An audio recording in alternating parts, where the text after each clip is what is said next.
Bapak Ibu atas waktunya untuk kita hari ini bisa saling berbagi. Mungkin nanti Bapak Ibu ketika mengajar di kelas 7 ada beberapa hal tentang kurikulum merdeka, kita nanti bisa sharing dengan apa yang mungkin saya pelajari di kegiatan pendidikan guru penggerak.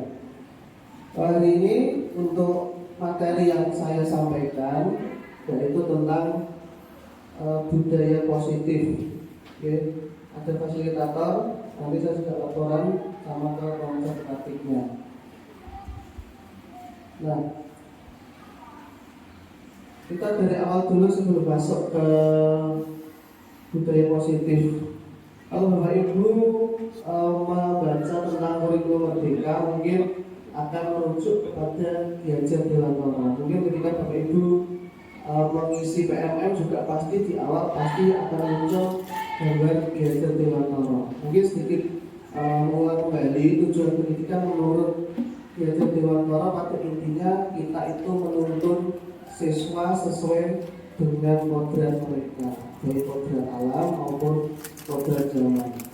Dan tujuannya untuk mencapai keselamatan dan kebahagiaan setinggi-tingginya sebagai manusia maupun sebagai masyarakat. Oleh sebab itu, pendidik itu hanya dapat menuntun tumbuh atau hidupnya kekuatan kodrat yang ada pada anak-anak. Jadi mungkin ketika saya belajar pertama pun sedikit kaget, mungkin berbeda dengan apa yang dulu pernah saya lakukan ketika menjadi guru. Kita biasanya kan giring anak, tapi ternyata ketika di Merdeka Belajar tujuan kita hanya menuntun. Apa yang mereka mampu kita tuntun, apa yang mereka miliki juga kita tuntun sesuai dengan kemampuan anak tersebut. Bahkan di awal kurikulum Merdeka kan sudah dijelaskan juga oleh di materi atau di modul bahwa sebenarnya ketika kita mengajarkan kurikulum Merdeka itu setiap anak itu berbeda-beda dalam hal materi atau penguasaannya. Mungkin ketika si A dia mampunya dapat nilai 7 dan si B dapat nilai 9, jadi si A mampunya ya memang 7 dianggap lolos. Bahkan si C pun kalau dia dapat 4, yaitu kemampuan dia dianggap juga lolos. Artinya tidak ada KKM. Tapi nanti di lapangan pasti akan bertolak belakang dengan sebuah sistem yang harus dilaksanakan, terutama ketika sudah berhubungan dengan raport dan penulisan. Oke, selanjutnya, nah kita mulai tentang budaya positif. Budaya positif merujuk dari kalimat budaya itu berarti kan sebuah kebiasaan yang selalu dilakukan dalam sebuah lingkungan. Berarti budaya positif di sini juga merujuk pada sebuah hal atau kebiasaan atau nilai-nilai yang ada di sekolah yang selalu berpihak kepada murid agar mereka dapat berkembang menjadi pribadi yang kritis, penuh hormat dan bertanggung jawab sesuai dengan profil pelajar Pancasila. Nah, untuk menjadikan sebuah budaya positif tentunya tidak serta-merta langsung terjadi adanya budaya positif, tapi adanya sebuah proses. Seperti tadi yang namanya budaya kan sebuah nilai atau kebiasaan, jadi dari sesuatu yang dilakukan secara terus-menerus atau sebuah kebiasaan yang dilakukan terus-menerus. Jadi sebelum terjadinya sebuah budaya, siswa itu harus kita ingatkan, kita ajari tentang sebuah kebiasaan-kebiasaan yang baik, terutama hal-hal yang mendukung mereka dalam hal belajar sesuai dengan kemampuan pribadi mereka. Karena yang namanya individu itu berbeda-beda antara individu yang satu dengan individu yang lain. Kemudian bahwa manusia itu uniknya itu ya tadi antara satu dengan yang lain pasti berbeda-beda baik dari sikap maupun watak serta kemampuan mereka. Nah, satu poin budaya positif nanti saya minta tolong ke Bapak Ibu ketika saya berikan kertas ini, mungkin nanti Bapak Ibu bisa memberikan sebuah pengertian atau pemahaman tentang budaya positif menurut Bapak Ibu. Tapi itu nanti. Ya. Selanjutnya, nah konsep budaya positif ada 7 tentang konsep budaya positif. Yang pertama yaitu perubahan paradigma belajar. Kedua, ada disiplin positif. Ketiga, ada kebutuhan dasar manusia. Keempat, ada motivasi perilaku manusia. Kelima, posisi kontrol atau restitusi. Keenam, ada keyakinan kelas. Dan yang ketujuh, ada yang namanya segitiga restitusi. Konsep budaya ini kedepannya harus dilakukan oleh Bapak Ibu guru bersama dengan peserta didik agar tercipta yang namanya sebuah budaya positif dalam lingkungan sekolah. Kita pelajari satu persatu. Nah, yang pertama tadi tentang pembelajaran dengan paradigma baru. Mungkin kurikulum merdeka untuk 2 tahun belakangan mungkin sebuah hal yang baru bagi semua Bapak Ibu guru. Sebelumnya kita menggunakan K13, kemudian mulai 2020 awal itu prototipe, kemudian berganti lagi nama menjadi kurikulum merdeka dan sebagainya. Itu merupakan sebuah paradigma baru. Nah, paradigma baru yang terakhir di kurikulum merdeka bahwa pembelajaran itu dirancang dengan prinsip atau berdasarkan prinsip pembelajaran yang berdiferensiasi sehingga siswa belajar dengan kebutuhan dan tahap perkembangannya sesuai dengan profil pelajar Pancasila. Mungkin berdiferensiasi itu artinya mungkin adanya sebuah pembedaan. Pembedaan di sini bukan pembedaan secara sikap atau secara perbuatan, tetapi secara kemampuan siswa itu sendiri. Jadi memang agak berat ketika kurikulum merdeka kita laksanakan dengan sungguh-sungguh karena harus bisa menilai satu siswa dengan siswa yang lain, mengelompokkan sesuai kemampuan mereka masing-masing, sesuai dengan kebutuhan mereka masing-masing. Bahkan ketika ulangan pun harus bobot soal juga berbeda-beda jika itu benar-benar kita laksanakan. Diferensiasi tadi ya, mungkin adanya pembedaan dalam hal kemampuan dan kebutuhan siswa. Seperti itu. Berikutnya, disiplin positif. Konsep yang kedua adalah disiplin positif. Kebanyakan dari kita atau semua orang ketika kita mendengar kalimat disiplin itu pasti kita langsung berpikir tentang tata tertib, peraturan, kemudian kepatuhan terhadap sebuah aturan atau peraturan. Kata disiplin juga sering kita hubungkan dengan sebuah hukuman. Padahal itu sungguh berbeda. Karena belajar tentang disiplin positif tidak selalu harus memberikan hukuman. Hukuman itu sebuah opsi terakhir. Dan kalau bisa memang tidak perlu untuk dilaksanakan atau dilakukan sama sekali. Ini jika kita merujuk di konsep kurikulum merdeka, tidak boleh memberikan yang namanya hukuman. Nanti kita pelajari agak di slide belakangnya. Baik, sebagai pendidik tujuan kita menciptakan anak yang memiliki disiplin diri sehingga mereka bisa berperilaku dengan mengacu nilai-nilai kebajikan universal. Nah, ini nilai-nilai kebajikan kita pelajari di belakang. Dan memiliki motivasi intrinsik, bukan motivasi ekstrinsik. Nah, jadi jelas di kurikulum merdeka kita diharapkan memiliki tujuan untuk menciptakan siswa yang memiliki sebuah kedisiplinan diri yang baik dan sebuah motivasi yang memang harus berasal dari diri mereka, bukan sebuah motivasi yang dipancing dari luar diri mereka. Seseorang yang memiliki disiplin diri berarti mereka bisa bertanggung jawab terhadap apa yang mereka lakukan, karena mereka berdasarkan tindakan mereka berdasarkan kebajikan universal.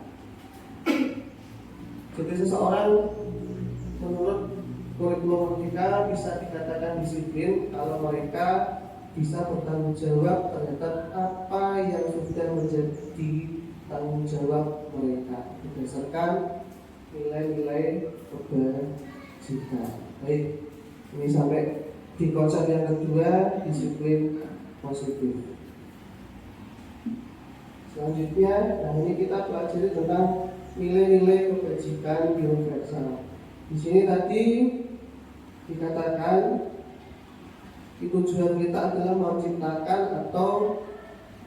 menciptakan anak-anak atau peserta didik menjadi pribadi yang bertanggung jawab dan disiplin sesuai dengan nilai-nilai kebajikan. Nah, nilai-nilai kebajikan itu adalah sebuah sifat positif manusia yang merupakan tujuan mulia yang ingin dicapai oleh setiap individu. Jadi nilai-nilai kebajikan itu sebenarnya sifat di dalam diri manusia yang baik, yang sifat itu mendorong manusia untuk melakukan hal-hal yang baik. Pasti semua orang memiliki sebuah tujuan yang baik, yang mulia. Nah, itulah yang namanya nilai-nilai kebajikan yang ada di dalam diri manusia. Untuk yang kedua, dengan mengaitkan nilai-nilai kebajikan yang diyakini seseorang, maka motivasi intrinsiknya akan terbangun sehingga menggerakkan motivasi dari dalam untuk mencapai tujuan mulia yang diinginkan. Apabila seseorang itu sudah mengaitkan nilai-nilai kebajikan yang ada pada dirinya, maka motivasi intrinsiknya juga akan terbangun dengan sendirinya. Akan melakukan hal-hal untuk mencapai sebuah tujuan yang baik, terutama dalam hal mengajar peserta didik. Nilai-nilai kebajikan yang ingin dicapai oleh setiap anak, kalau di sini dijelaskan di kurikulum Merdeka itu anak Indonesia, kemudian dirangkum menjadi 6 yang sering kita kenal dengan profil pelajar Pancasila. Sebenarnya nilai-nilai kebajikan itu banyak, tapi di kurikulum Merdeka itu dirangkum menjadi 6 yang sering kita sebut dengan profil pelajar Pancasila, yaitu beriman, bertakwa kepada Tuhan Yang Maha Esa, dan berakhlak mulia. Yang kedua, mandiri. Yang ketiga, bernalar kritis. Yang keempat, berkebinekaan global. Yang kelima, bergotong royong. Dan yang keenam, yaitu kreatif. Itu profil pelajar Pancasila. Nah, ini tidak sering muncul ketika kita membuka internet, pasti akan banyak muncul sekali profil pelajar Pancasila, karena memang pemerintah baru mengencarkan profil ini agar semua siswa bisa mengenal, melihat, dan melaksanakannya. Nah, kita permainan sejenak gitu Pak Ibu. Permainannya cobalah buka, artinya gini, Bapak Ibu melihat kanan kirinya. Misalkan Bapak Ibu menjadi orang pertama atau orang A. Kepalkan salah satu tangan Anda. Bayangkan Anda atau Bapak Ibu itu menyimpan sesuatu hal yang sangat rahasia, yang sangat berharga, yang sangat penting, dan jangan sampai orang lain itu tahu, karena memang benar-benar sangat rahasia. Panjenengan semua harus menjaga rahasia itu. Kemudian ada orang kedua yang bertanya ke panjenengan, ingin bertanya apa yang ada di dalam kepalan tangan Anda. Orang kedua itu mungkin bisa bertanya halus, bisa bertanya kasar, bisa mengintimidasi, bisa mengancam, bisa memarahi, dan sebagainya. Nah, kira-kira apa yang akan Anda lakukan? Anggap saja Anda punya sebuah rahasia, kemudian panjenengan tanya, dari bertanya yang halus sampai bertanya yang kasar, kira-kira apa yang akan panjenengan lakukan? Nah, ini coba panjangan dikira-kira, saya punya sebuah rahasia. Si A tanya saya, si B tanya saya, si A tanya saya dengan halus, si B tanya saya dengan agak kasar, si C mengancam, si D mengintimidasi, dan si E menggoda saya dengan iming-iming hadiah dan sebagainya. Nah, kira-kira apa yang akan panjenengan lakukan?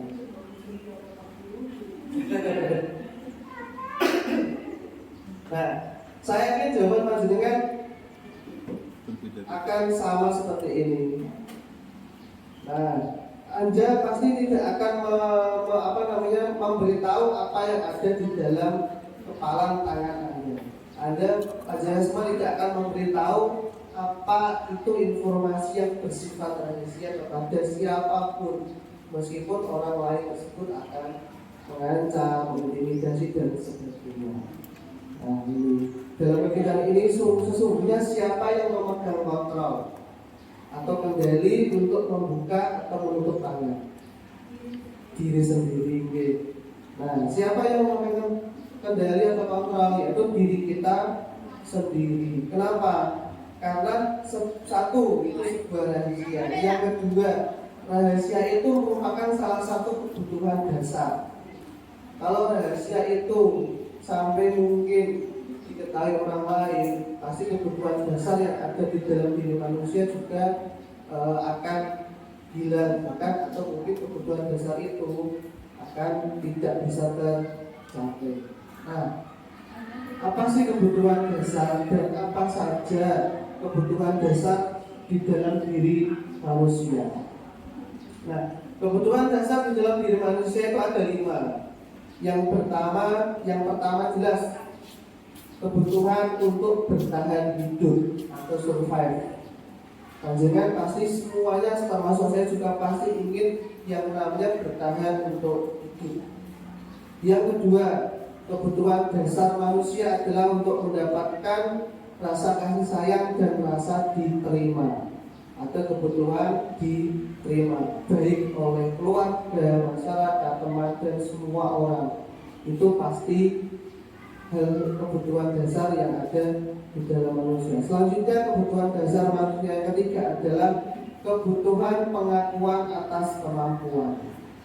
Jadi secara tidak kita sadari sebenarnya kita itu semua butuh pengakuan tentang apa yang kita kuasai. Bukan sebuah sanjungan, tapi sebuah pengakuan, oh si A bisa, si B bisa. Itu juga harus kita tanamkan kepada siswa kita juga.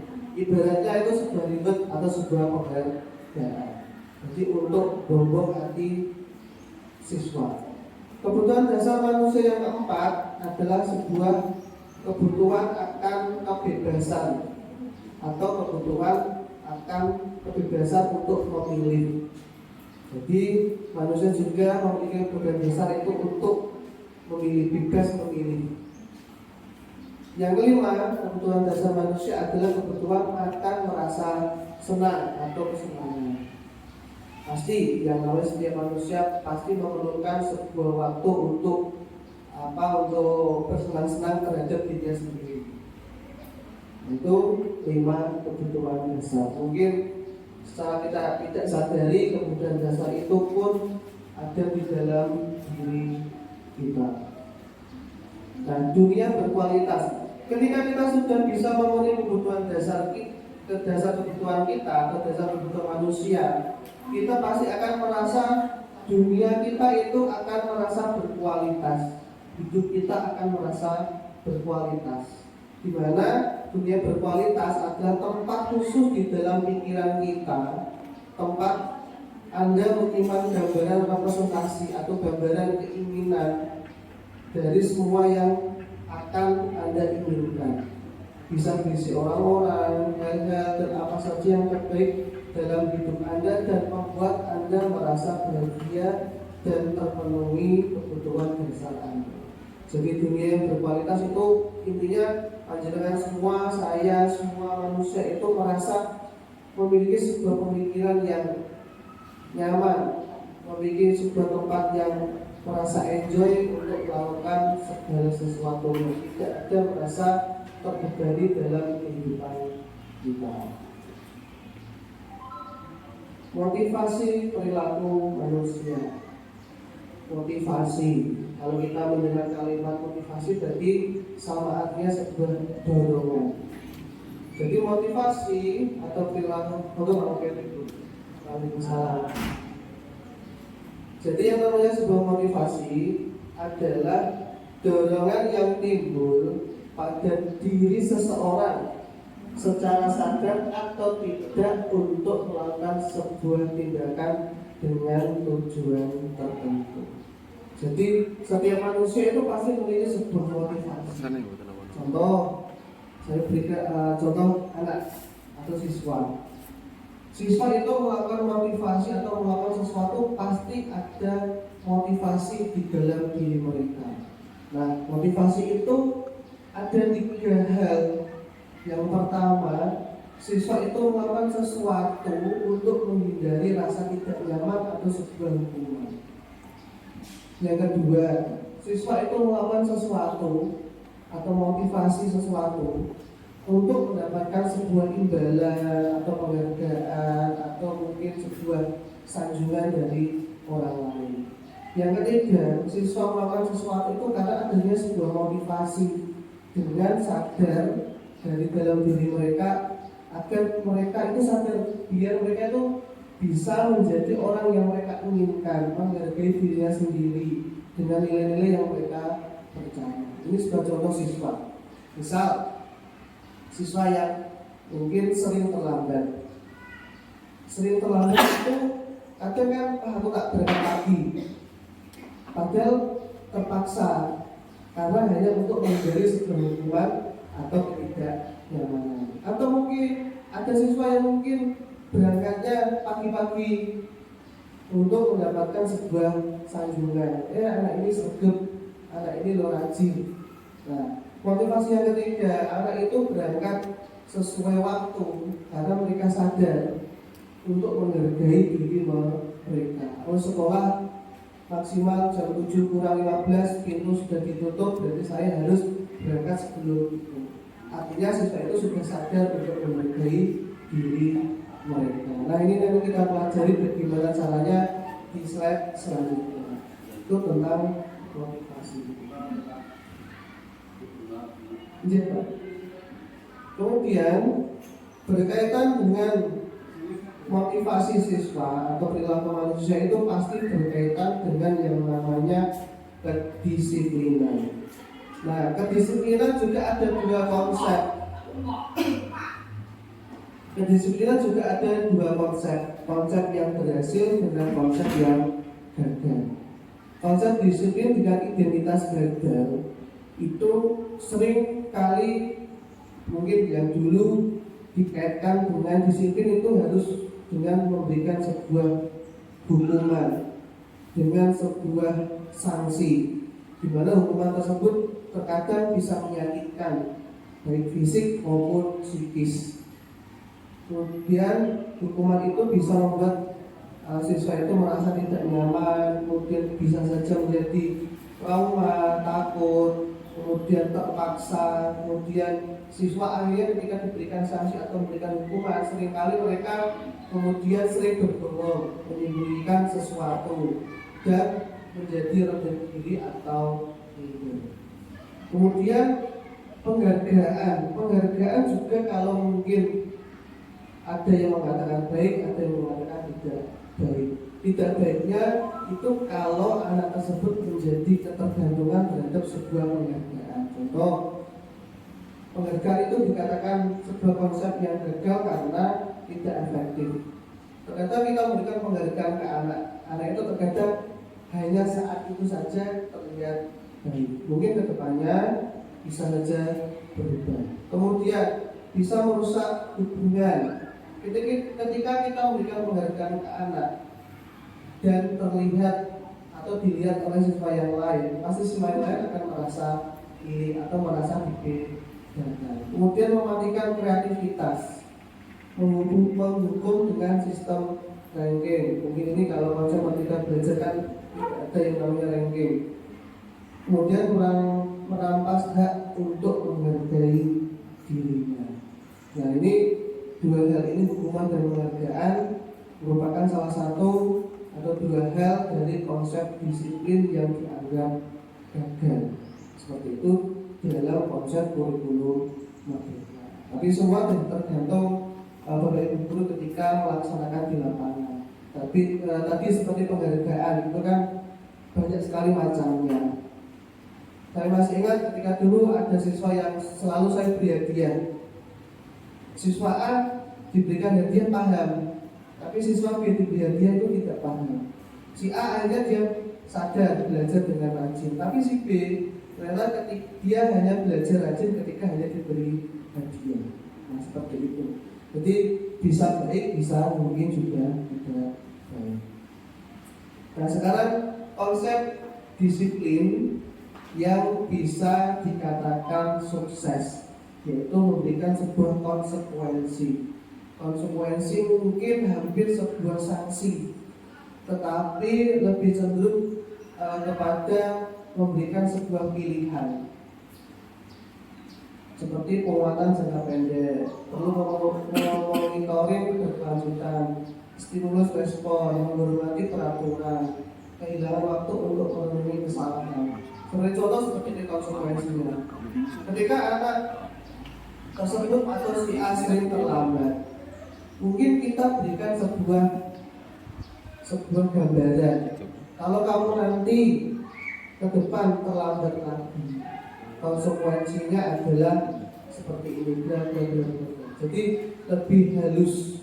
Ada sebuah pilihan ketika anak itu nanti melanggar peraturan lagi. Jadi ada pilihan, misalkan nanti orang tua dipanggil, menghadap kepala sekolah, menghadap wali kelas, merdeka dan sebagainya. Jadi tidak diberikan sebuah hukuman atau sanksi yang lebih cenderung ke fisik atau psikis. Kemudian restitusi. Restitusi itu hampir sama dengan konsekuensi, di mana restitusi itu mengajarkan anak untuk bertanggung jawab terhadap perilakunya, terhadap pemecahan masalah yang dihadapinya. Restitusi itu pun ada langkahnya, nanti kita pelajari di slide berikutnya. Nah, pendekatan disiplin dengan konsep disiplin dengan pendekatan restitusi. Nah, restitusi adalah sebuah proses menciptakan kondisi bagi murid untuk memperbaiki kesalahan mereka. Jadi restitusi itu dilakukan ketika anak itu sudah melakukan sebuah kesalahan. Jadi diajak kita membuat semacam menggali apa atau kenapa mereka sering melakukan sebuah kesalahan. Kita disuruh anak atau kita menyuruh anak untuk merenungkan kenapa, kemudian hasilnya kalau kamu melanggar seperti apa, kemudian apa yang harus kamu lakukan agar tidak melakukan kesalahan itu lagi, sehingga mereka bisa berubah ke arah yang lebih baik. Itu yang namanya restitusi. Ciri-ciri restitusi bukan menebus kesalahan, tapi belajar dari sebuah kesalahan. Jadi ketika anak salah, kita lakukan restitusi itu agar mereka sadar, agar mereka bisa menyadari kenapa mereka bisa melakukan kesalahan, penyebabnya apa, kemudian apa yang akan atau harus mereka lakukan agar tidak mengulang kesalahan itu lagi. Kemudian restitusi itu memperbaiki sebuah hubungan. Hubungan di sini artinya terkadang ketika anak sering terlambat, sering ditegur, mereka justru akan semakin jauh terhadap siapa yang menegur. Bahkan mungkin ketika pelajaran pura-pura sakit atau mungkin pura-pura ke belakang, akhirnya mereka tidak ikut pelajaran. Kemudian restitusi itu menawarkan.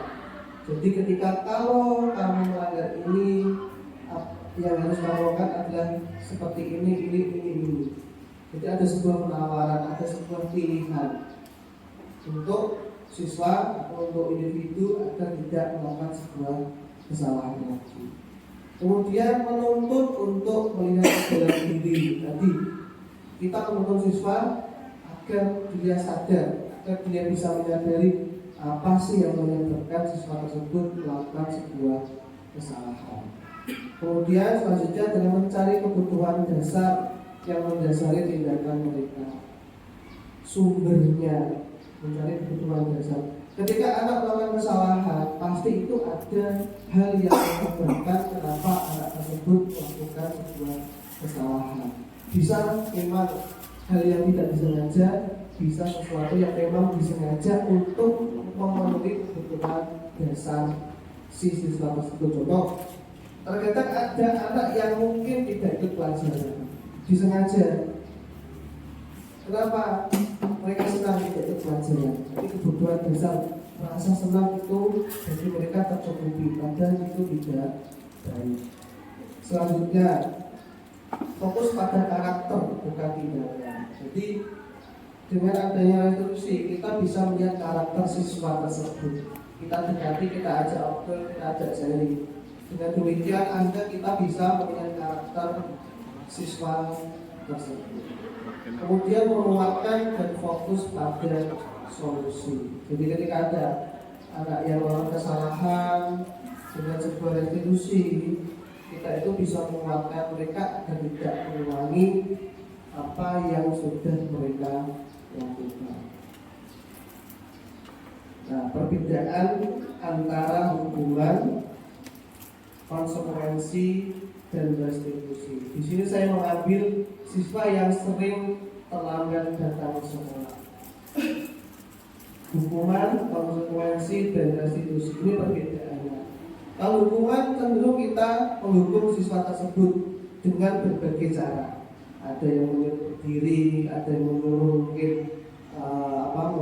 memungut sampah dan lain sebagainya. Kemudian lebih cenderung orang yang memberikan hukuman akan bernada tinggi atau marah. Kemudian konsekuensi ini lebih halus. Guru memberikan konsekuensi untuk menemui wali kelas, menemui BK, menemui kepala sekolah, bahkan mungkin orang tuanya dipanggil ketika siswa itu akan atau mengulangi perbuatannya. Itu konsekuensinya. Tapi ketika sudah ada kesepakatan harus dilaksanakan. Contoh, kalau kamu terlambat lagi, berarti konsekuensinya orang tua kamu harus dipanggil. Nah, hal itu harus tegas dilaksanakan. Seperti itu. Jadi sehingga ada semacam keyakinan atau mungkin rasa mantap pada diri siswa. Oh iya, kalau saya melakukan lagi berarti benar-benar orang tua saya dipanggil. Itu konsekuensi. Kemudian restitusi. Restitusi ini lebih halus, lebih kepada menyadarkan siswa. Guru menanyakan keyakinan kelas. Nah, keyakinan kelas seperti kita bahas di slide berikutnya. Keyakinan kelas ini mungkin seperti ini.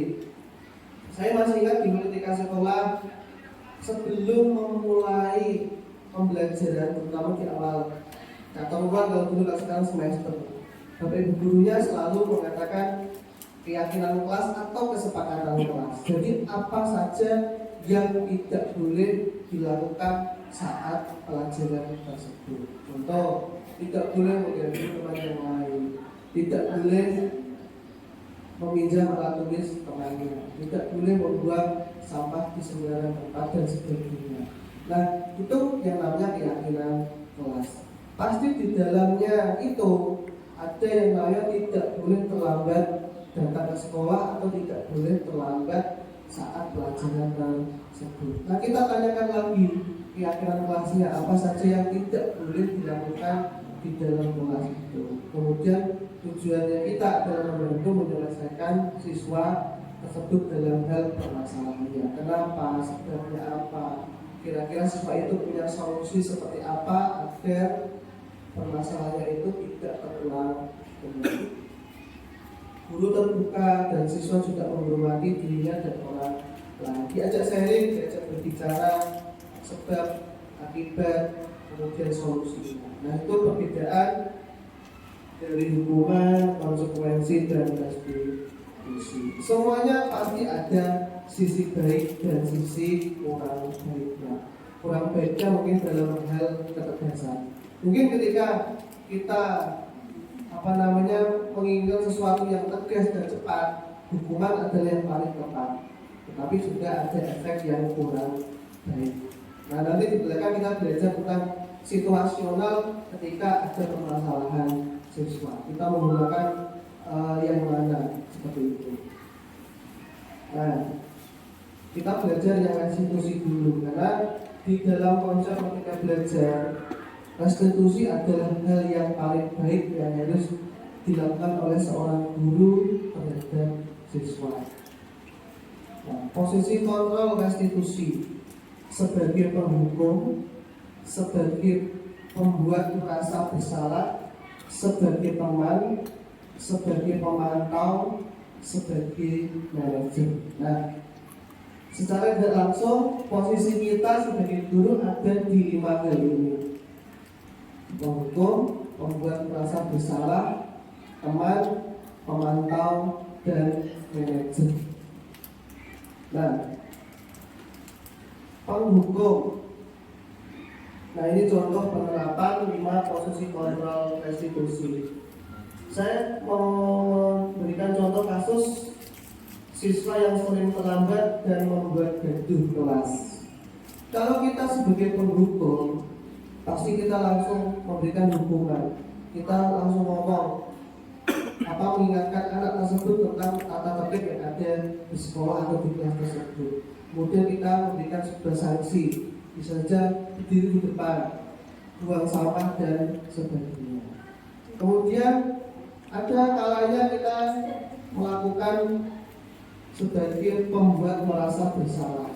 Kita pojokkan siswa dengan sebuah kalimat di mana anak tersebut tidak bisa berbicara apa-apa, alias dia menjadi seorang tersangka atau seseorang yang bersalah.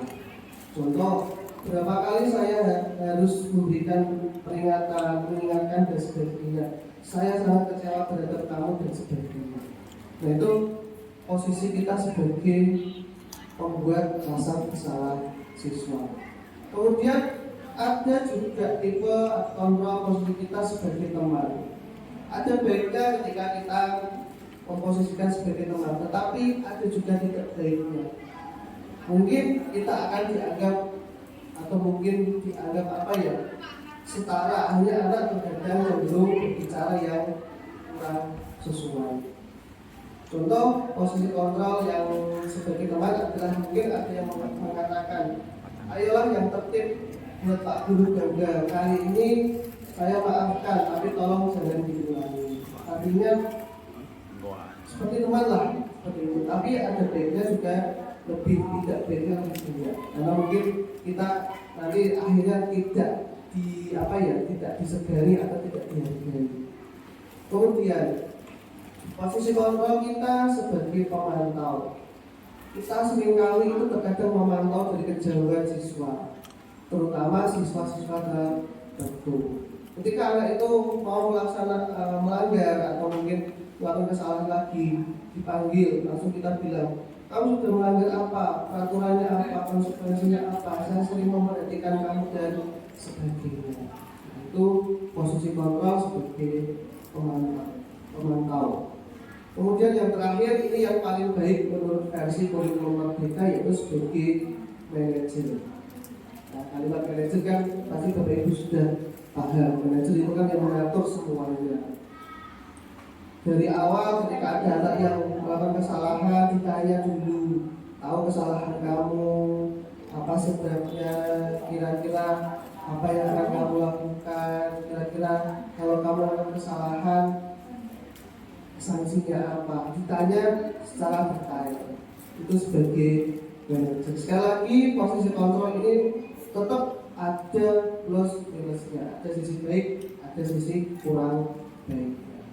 Tadi saya mengatakan kalau kita menginginkan sesuatu yang cepat, pakailah penghukum, tapi tetap ada efek yang tidak baik, terutama efek psikisnya.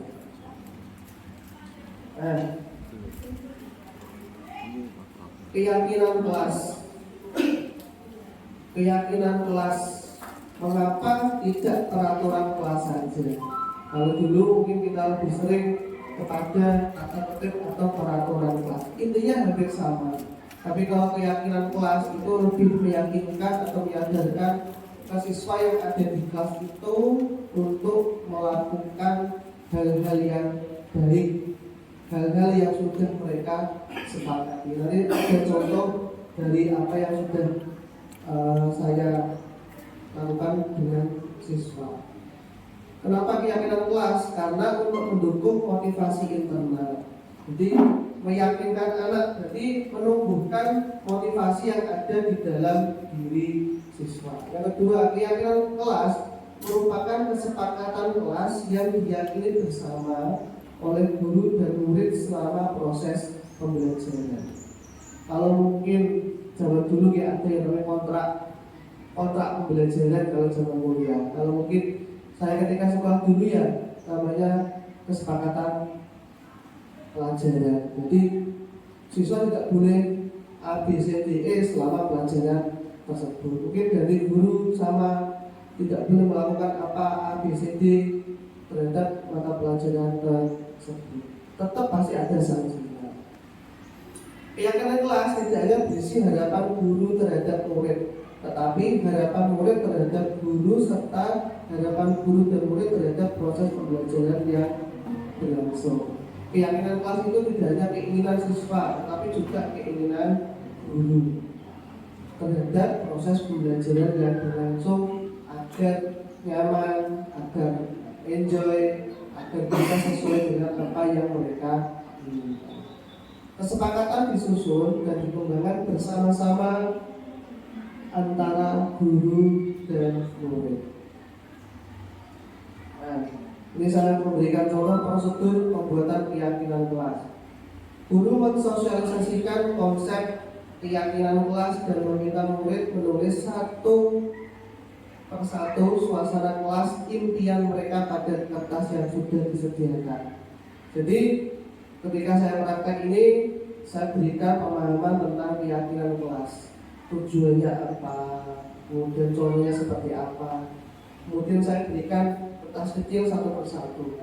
Mereka itu ingin kelas yang seperti apa. Mereka itu ingin suasana kelas yang seperti apa. Mereka itu ingin teman yang memiliki sikap seperti apa. Ditulis satu persatu. Setelah itu ditempel di depan semua. Setelah ditempel kemudian dirangkum. Ketika ada yang sama atau kurang sempurna, disempurnakan. Setelah itu dibaca sekretaris di depan sehingga mereka semua bisa mendengar. Setelah itu ditulis atau diketik menjadi satu lembar dan kemudian ditempel di kelas. Dan selalu ketua kelas mengingatkan di kelas tersebut tentang keyakinan kelas yang sudah mereka sepakati. Jadi secara tidak langsung keyakinan kelas itu semacam peraturan, tetapi peraturan yang sifatnya lebih tidak memaksa secara halus, memaksa tetapi secara halus, lebih cenderung kepada mengingatkan. Ini ada keyakinan kelas yang harus kita lakukan, yang harus kita laksanakan agar tercipta kondisi atau suasana kelas yang sama-sama menyenangkan, sama-sama enjoy, sama-sama menguntungkan baik dari guru maupun dari siswa. Nah ini yang sudah saya lakukan, ini contohnya di 9H itu kemarin bulan Januari minggu kedua. Nah, segitiga restitusi. Tadi saya mengatakan di dalam kurikulum Merdeka itu restitusi itu yang condong dianggap paling baik ketika siswa itu ada sebuah permasalahan. Tetapi restitusi itu pun ada tahapannya yang lebih sering kita sebut dengan segitiga restitusi. Ada yang namanya validasi tindakan yang salah. Kita menanyakan dulu apa kesalahan yang dilakukan oleh siswa. Kita tanyakan dulu apa penyebabnya. Kita tanyakan dulu hal-hal yang membuat dia melakukan kesalahan tersebut. Kemudian setelah itu baru menanyakan keyakinan. Menanyakan keyakinan itu lebih cenderung kepada solusi atau kepada apa yang akan dilakukan siswa untuk mengatasi atau agar permasalahan tersebut tidak terulang kembali, dan adanya sebuah keyakinan kelas atau keyakinan individu. yang ingin dicapai. Setelah itu ada yang namanya menstabilkan identitas, memberikan perlakuan kepada siswa yang bersalah itu dengan sesuatu yang baik, dengan sesuatu yang menyenangkan, dengan sesuatu yang halus, agar siswa tersebut tidak merasa menjadi orang yang tersalahkan walaupun siswa itu salah. Terkadang siswa itu salah tapi juga merasa tersalahkan, sehingga akhirnya semakin lama akan semakin menjauh. Nah, langkahnya tadi ya, menstabilkan identitas, melakukan hal-hal yang terbaik yang bisa kita lakukan, validasi tindakan yang salah, dan menanyakan keyakinan. Nah, ini pengalaman saya ketika melakukan studi restitusi dengan 2 siswa dengan 2 permasalahan yang berbeda. Nah, itu bisa di YouTube-nya ada, karena memang tugasnya dulu harus di-upload di YouTube. Nah, terima kasih. Materi saya sudah selesai. Mungkin hanya singkat, tetapi saya yakin Bapak Ibu guru dari apa yang saya sampaikan pasti memiliki gambaran, pasti sudah memiliki sebuah awal-awal dan pemahaman, karena secara tidak langsung Bapak Ibu guru semua sudah melaksanakan di kelas masing-masing, terutama kelas 7 yang notabene melakukan kurikulum merdeka. Baik, sekarang gantian saya yang mungkin bertanya kepada Bapak Ibu guru terhadap sedikit hal tentang budaya positif yang tadi saya sampaikan di depan.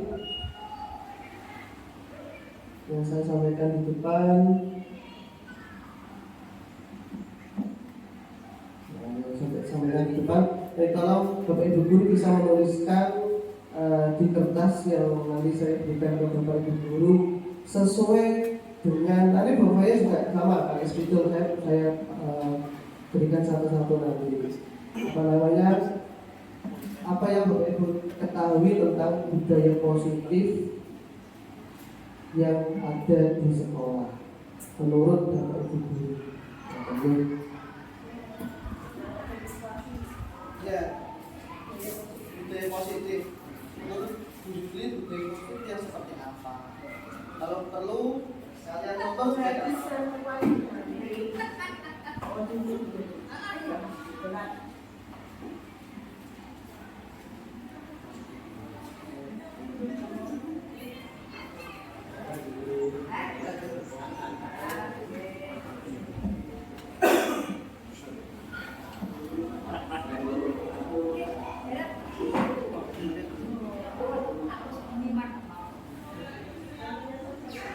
pengertiannya menurut panjenengan itu apa?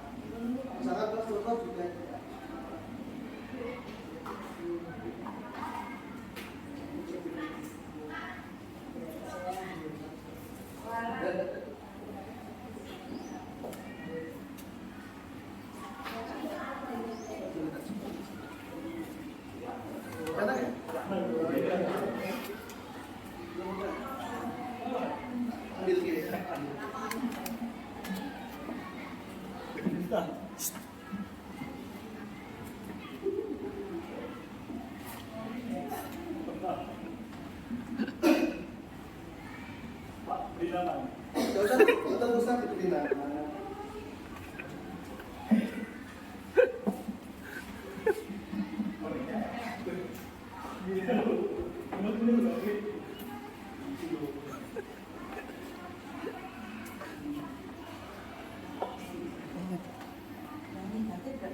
positif yang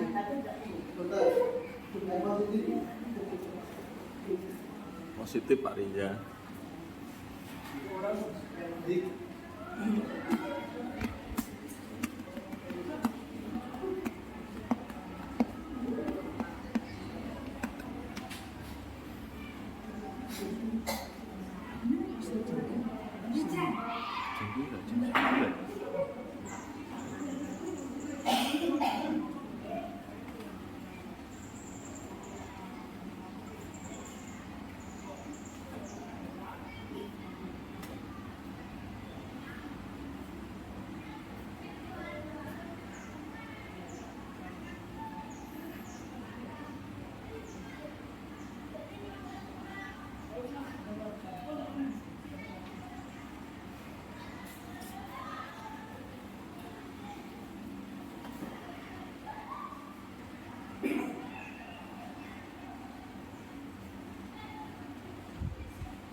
contoh bacanya.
Oke, baik, Bapak Ibu, terima kasih.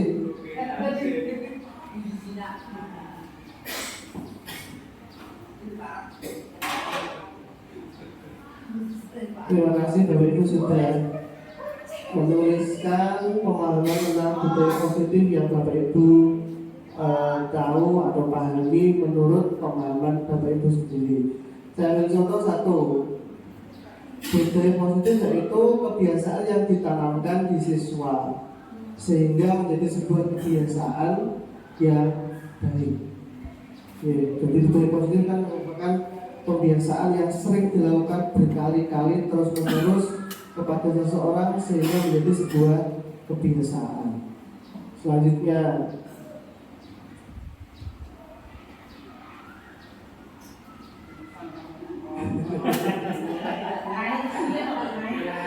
budaya positif kebiasaan yang di dalamnya dapat menumbuhkan karakter siswa. Contoh sholat zuhur berjamaah. Yang tadi penggunaan HP yang dibatasi. Jadi ketika ada hal-hal yang ingin digunakan saja, HP itu dipakai. Mungkin akan menjadi sebuah kebiasaan. Contoh lain mungkin ketika hal dalam membuang sampah juga sama. Ketika kita memberikan contoh tentang kebiasaan membuang sampah pada tempat tersebut akan menjadi sebuah budaya yang positif. Sebenarnya banyak contoh dan banyak hal yang bisa kita berikan kepada siswa agar diri kita itu bisa menjadikan budaya positif yang ada di sekolah ini. Banyak sekali hal. Kemarin ada hal tentang kebiasaan anak jujur. Sebenarnya hal itu juga bisa kita gunakan sebagai hal budaya positif. Tetapi memang mungkin ada kendala ketika kita mengajarkan anak dalam hal kejujuran. Baik, Bapak Ibu, ada pertanyaan mungkin sebelum saya tutup? Ini Pak Farid boleh bertanya. Tentang tadi ada materi pemberian hukuman siswa kepada siswa. Apa efek yang kemungkinan terjadi apabila kita memberikan hukuman yang berlebihan kepada siswa? Baik, Pak Farid bertanya tentang sebuah hukuman. Apabila memberikan hukuman yang berlebihan, kira-kira apa efek yang akan terjadi pada siswa tersebut? Tadi saya mengatakan dan materi yang akan diberikan sudah mengatakan sebuah hukuman, konsekuensi, restitusi itu ada baik, ada kurang baiknya. Kalau kita mengingat sesuatu yang disiplin secara cepat, kita gunakan hukuman, tapi pasti ada efeknya, terutama efek psikis dan fisik. Kalau fisik mungkin bisa sembuh atau mungkin kembali seperti biasa. Tapi kalau psikis itu yang mungkin akan dibawa seorang siswa sampai kapanpun dan pasti akan berdampak kepada kehidupannya di masa yang akan datang. Karena psikis kan berhubungan dengan kejiwaan. Jadi mungkin ketika anak tersebut pernah diberikan sebuah hukuman yang mungkin sangat berpikir sangat berat, psikisnya kena, mungkin dia akan menjadi seorang yang minder, seseorang yang penakut dan sebagainya. Seperti itu Pak Farid. Mungkin secara psikis yang paling berat ketika anak tersebut diberikan hukuman yang mungkin melampaui batas. Itu, terima kasih. Mungkin sama-sama. Ada yang lain Bapak Ibu? Kalau tidak bisa ditutup ya. Baik, terima kasih sekali lagi Bapak Ibu semua sudah meluangkan waktunya untuk mengikuti kegiatan resminasi dari tugas saya sebagai guru penggerak untuk tugas budaya positif modul 1.4. Terima kasih, selamat pagi. Assalamualaikum warahmatullahi wabarakatuh.